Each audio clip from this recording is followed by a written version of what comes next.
नमस्कार. उज्ज्वला होम किचनमध्ये तुमच्या सर्वांचे पुन्हा एकदा खूप खूप मनापासून स्वागत आहे. आज आपण 4 पदार्थांमध्ये बनून तयार होणारे आणि 8 ते 15 दिवस टिकणारे, तोंडात टाकताच विरघळणारे, कापसासारखे मऊसूत असे आंबा लाडू कसे बनवायचे हे बघणार आहोत. अगदी झटपट बनून तयार होतात आणि खायलाही अत्यंत स्वादिष्ट असे लागतात. चला तर मग वेळ न घालवता सुरुवात करूया आजच्या टेस्टी रेसिपीला. आता त्यासाठी आपल्याला 2 आंबे लागणार आहे. तर येथे हापूस आंबा मी घेतलेला आहे. कुठलाही आंबा घेतला तरी सुद्धा चालेल, फक्त तो गोड असायला हवा हे येथे ध्यानात ठेवायचे आहे. आता थोडा थोडा करून असा दोन्ही आंब्याचा गर आपल्याला अशा पद्धतीने काढून घ्यायचा आहे. आंब्याचा सीझन सुरू झाला की आपण वेगवेगळ्या प्रकारचे पदार्थ बनवत असतो, परंतु हा पदार्थ नक्कीच आपण कधी ट्राय केलेला नसेल तर रेसिपी शेवटपर्यंत नक्की बघा. आता सर्व गर तयार काढून झाला की एका मिक्सरच्या भांड्यामध्ये टाकून घ्यायचा आहे. आता हा एक मोठा बाउल गर आपला तयार झालेला आहे. त्यामध्ये अर्धी वाटी आपण साखर टाकून घ्यायची आहे. आता 3 ते 4 वेलची आपण येथे अशी सोलून टाकून घ्यायची आहे, किंवा वेलची पूड टाकली तरी सुद्धा चालू शकेल. आता मिक्सरच्या भांड्यामध्ये हे एकदम बारीक फाईन ह्याची प्युरी तयार करून घ्यायची आहे, मँगो प्युरी. आता प्युरी तयार झाली की ही साईडला ठेवून देऊया. आणि येथे 1 वाटी आपण डेसिकेटेड कोकोनट घेतलेला आहे मँगो तयार करण्यासाठी.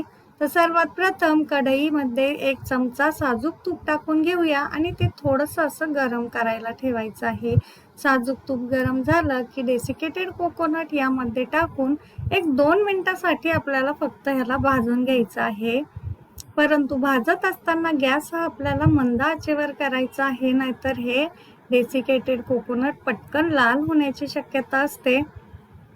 आता ह्याचा सुगंध सुटायला सुरुवात झालेली आहे, म्हणजेच आपलं कोकोनट खोबरं व्यवस्थित असं भाजलं गेलेलं आहे. आता यामध्ये आपण 4 चमचे मिल्क पावडर टाकून घेतलेली आहे. ही ऑप्शनल आहे, परंतु टाकल्यामुळे ना आपले लाडू जे आहेत ते अत्यंत क्रीमी मलाईदार असेच लागतात. आता हे सुद्धा आपलं व्यवस्थित मिक्स करून झालेलं आहे. आता यामध्ये आपण तयार करून घेतलेली मँगो प्युरी थोडी थोडी करून टाकून घ्यायची आहे. हे बघा, आता सर्व प्युरी यामध्ये टाकून घ्यायची आहे आणि पटापट ह्याला मिश्रणाला मिक्स करून घ्यायचं आहे. तर फारही वेळ याला आपल्याला भाजायची गरज नाहीये, कारण आपल्याला कोकोनटचा कलर चेंज होऊ द्यायचा नाहीये, नाहीतर आंब्याची टेस्ट बदलली जाईल आपल्या. आता हे व्यवस्थित असं मिक्स होताना आपल्याला दिसत असेल. एक साधारणतः 3 ते 4 मिनिटं लागतात फक्त या सर्व प्रोसेससाठी. अतिशय झटपट बनून तयार होतात. आता हे मिश्रण लाडूसाठीच आपलं बनून तयार झालेलं आहे. मस्त असा आंब्याचा सुगंध सुटलेला आहे. आता हे थोडं थोडं करून एका बाउलमध्ये आपल्याला काढून घ्यायचं आहे आणि थंड करून घ्यायचं आहे. आपल्याला थंड झाल्यानंतरच आपण ह्याचे लाडू तयार करणार आहोत. हे बघा, छान ह्याचा असा गोळा तयार व्हायला सुरुवात झाली की समजून घ्यायचं लाडूसाठीचं आपलं मिश्रण एकदम अगदी परफेक्ट तयार झालेलं आहे. आता एका ताटामध्ये हे मिश्रण काढून घेऊया आणि थोडंसं याला आपण थंड करायला ठेवूया. हे बघा, थोडंसं असं याला मोकळं करून घेतलं उलटण्याच्या साहाय्याने तरी सुद्धा चालू शकेल, म्हणजे पटकन हे थंड व्हायला मदत होईल.